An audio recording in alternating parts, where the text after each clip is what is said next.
What is up, YouTube? It's Joel of D-Team Zexel here, giving you yet another deck profile of, like I said, one of my favorite decks, Gravekeepers.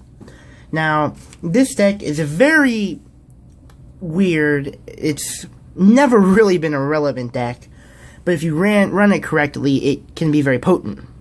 Now, I love it. It's like one of my main decks, and I actually went to the YCS 20K a couple months back. You know, obviously the format was way different back then. I've been meaning to do this for quite some time, but then the semester started, and, you know, I got in with school, and it's actually finals week, so I'm taking my last finals tomorrow, so I can do this video. So I get excited realizing that I can, because I got a new phone and everything, but this is Gravekeepers, and I actually got into the 20K through the qualifiers by winning, so this deck definitely got me a good record, I should say. Yeah, record. So, starting off, we have 3 Gravekeeper Spies.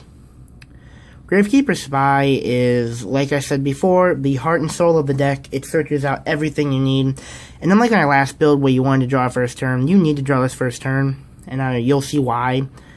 But not even just because of that, it's just so potent.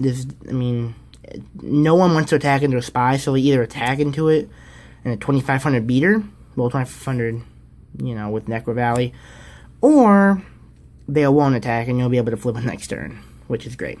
So, now, a step down for what I ran last time, I only run 2 Gravekeepers Descendants this time. The reason for this is, it occurred to me I don't need to run 3, because I already run 3 Gravekeepers Recruiters right here, you know, in form of spy. Because it can, no, I'm Descendant, I apologize, still a little finals week jitters, but I can search this, so there's no need to worry about when I'll draw it. Then the not last, but the next card I use is 3 Gravekeepers Commandant. So, this is really, it makes the deck have 6 Necro Valleys, which is always great.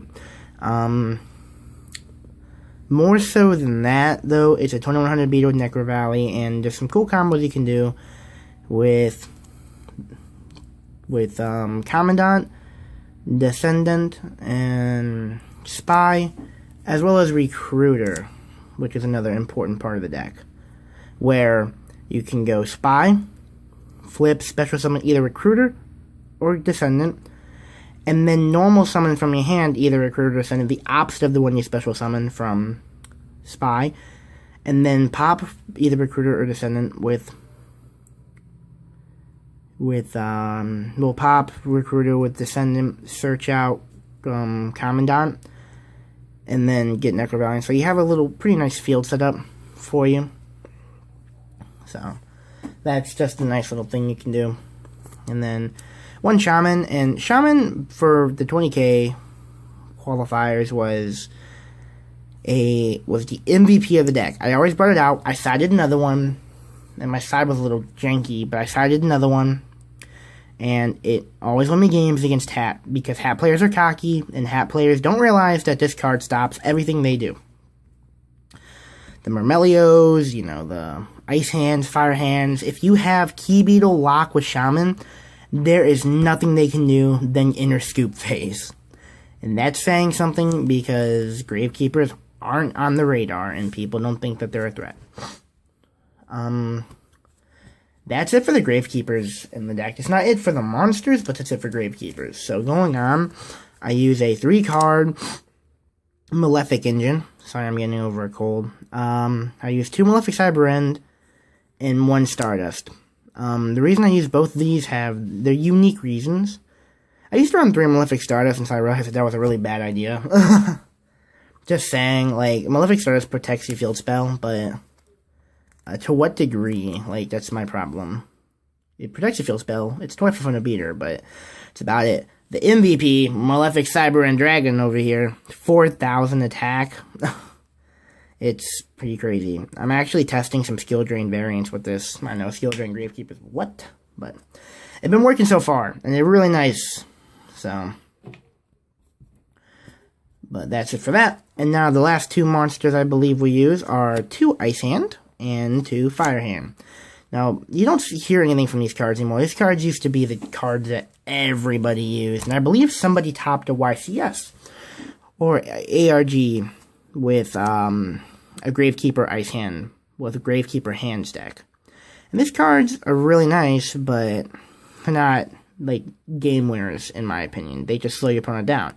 Like, the fact that you can attack Fire Hand, lose 100, and then just from there, destroy your opponent's field entirely, means that deck's crazy. If I could use 3, I would use 3, but I don't have enough room for 3, and unfortunately, I don't feel like 3 would do me justice, although I wish I could run 3.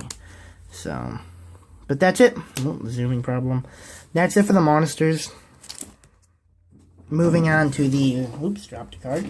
Moving on to the spells and traps. I, of course, used 3 Necro Valley, which is self-explanatory. Prevents your opponent from touching the graveyard. You know, gains... Your Gravekeepers gain 500 attack and defense, which is a lot. You know, when you can get Shaman up to, like, 3,700... Or 30... Yeah, I think 3,700. That's a lot. So, 3 Power Duality for consistency, because you don't have to special summon in this deck. But it's always there for you. Book of Moon, as well as 1 Raigeki. And Raigeki, of course, is self-explanatory. It's being back. Slows down your opponent a little bit. It's nice. So, now on to the traps. Let's wait for that to zoom. Tomb Peel Tombs. 2 Fiendish Chain. These are the 2 ofs. 2 Fiendish Chain. 2D Prison. And 2 Wiretap. Now, let me explain each of these. There's a reason. This is a very trap-heavy deck. Because it's a control deck. And there's a reason why I use all of these.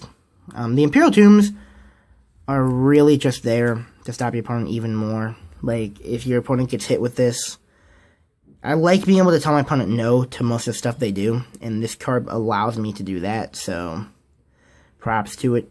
Use 2 of them. They're incredibly inconsistent, but I feel once you can get them to work, then the payoff is great.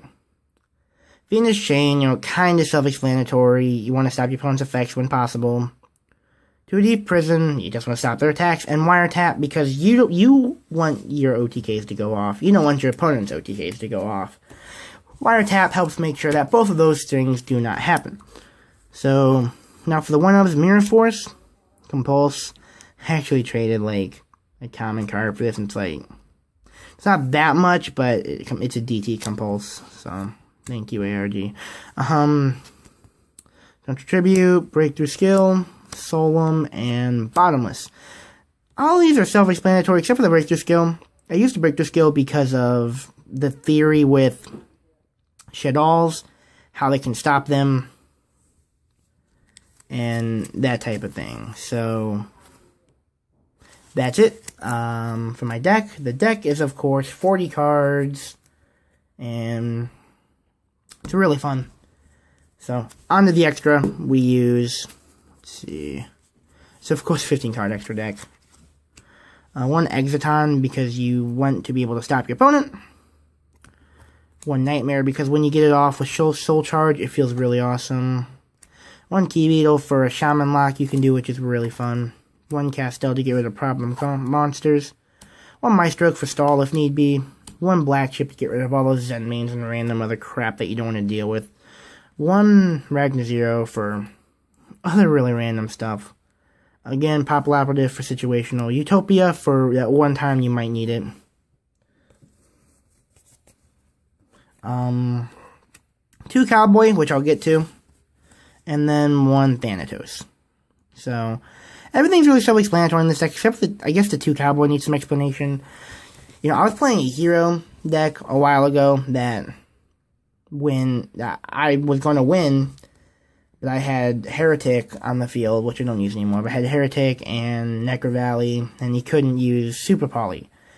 But, so, I couldn't attack him, so I just grind for game twice for 1,600, and he was pretty mad, you know, who uses Gaga Cowboy, you know, but clearly the person who won the match used Gaga Cowboy.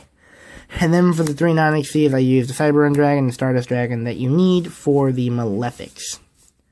So, that's it for the deck, you guys. Like I said, I enjoy it very much. It's such a fun deck. Try it out for yourselves. You guys probably won't believe me at first, but if you actually try it out, you'll see that it really is a fun deck. And then some, you know, try it at your locals. It's not an expensive deck to build by any means. I mean, it used to be even more expensive. Like, the Malefics will run you a couple dollars. Like, the Ice Hand's probably like $2, $3 a piece. Not that expensive. Extra deck like Exoton, you know, like I said, 20 probably. Like, it's not that big of a deal. So, try it out.